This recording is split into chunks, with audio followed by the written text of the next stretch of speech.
আমাদের ঈদ আর বিজাতির ঈদের মাঝে পার্থক্য রয়েছে।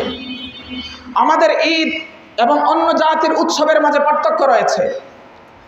পৃথিবীবাসীর ঈদ শিরকে ভরা, পৃথিবীবাসীর ঈদ বিদআতে ভরা, পৃথিবীবাসীর ঈদ ভ্রষ্টতায় ভরা, পৃথিবীবাসীর ঈদ ফিতনায় ভরা, পৃথিবীবাসীর ঈদ কুফরিতে ভরা, পৃথিবীবাসীর ঈদ ধর্মদ্রোহিতায় ভরা, ধর্মহীনতায় ভরা।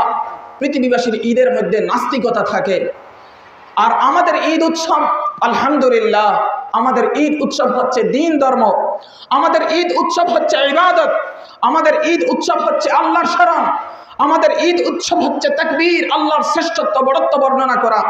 আমাদের ঈদ উৎসব হচ্ছে নামাজ, আমাদের ঈদ উৎসব হচ্ছে আনন্দ, আমাদের ঈদ উৎসব হচ্ছে পরস্পর সম্পর্ক, আমাদের ঈদ উৎসব হচ্ছে পরস্পর সাক্ষাৎ, আমাদের ঈদ উৎসব হচ্ছে পরস্পর ভালোবাসা আদান প্রদান, আমাদের ঈদ উৎসব হচ্ছে সাদাকাতুল ফিতর দেওয়া, আমাদের ঈদ উৎসব হচ্ছে সাদকায়ে মুস্তাহাব্বা দেওয়া, আমাদের ঈদ উৎসব হচ্ছে পরিবার পরিজন আত্মীয় স্বজনের উপর প্রশস্ততার হাত বাড়িয়ে দেওয়া।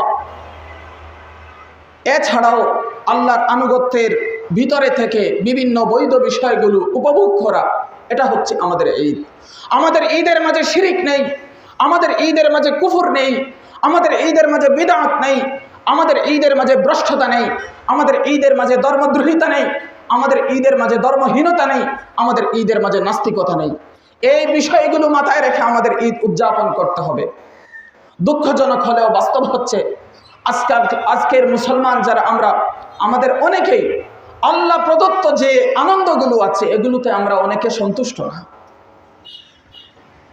বরং বাড়তি যতক্ষণ পর্যন্ত নাচ গান বাজনা অশ্লীলতা যুক্ত না হচ্ছে ততক্ষণ পর্যন্ত তারা মনে করে তাদের ঈদ হয় নাই। ঠিক কিনা? এগুলো থেকে আমাদের বেঁচে থাকতে হবে। নিজের ভাইয়ের সাথে আন্তরিকতার কোনো খবর নেই, ভিন্ন ধর্মী লোককে নিজের ঈদে সংযুক্ত করার জন্য নানান কুফরি কর্মকাণ্ডে জড়িয়ে যায়। এগুলো থেকে আমাদের বিরত থাকতে হবে। মুসলমান পরস্পরে আন্তরিকতা সৃষ্টি করতে হবে। আল্লাহর বান্দাগণ, রোজাদারের জন্য দুটি আনন্দ মুহূর্ত রয়েছে। একটি হচ্ছে ইফতারের সময়, রোজা ভাঙ্গার সময়, ঈদ উল ফিতরের দিনে সাদকাতুল ফিতর দেওয়ার সময়, আর আরেকটি হচ্ছে যখন রোজাদার তার রবের সাথে সাক্ষাৎ করবে তখন। এই যে আজকের দিনে আমরা উপস্থিত হয়েছি, মহান মহিয়ান আল্লাহ আমাদের রোজা ভাঙিয়েছেন আনুষ্ঠানিকভাবে এবং আমাদেরকে ইফতার করিয়েছেন। আমরা ইফতার করে রোজা ভেঙে ঈদগাহে এসেছি। এটা কি বড় আনন্দ নয়? এটা কি বড় আনন্দ নয়? দীর্ঘ 1 মাস সিয়াম সাধনার পরে তার নির্দেশে আমরা ঐক্যবদ্ধভাবে রোজা ভেঙেছি, যেই আনন্দে আমাদের ঈদ এসেছে।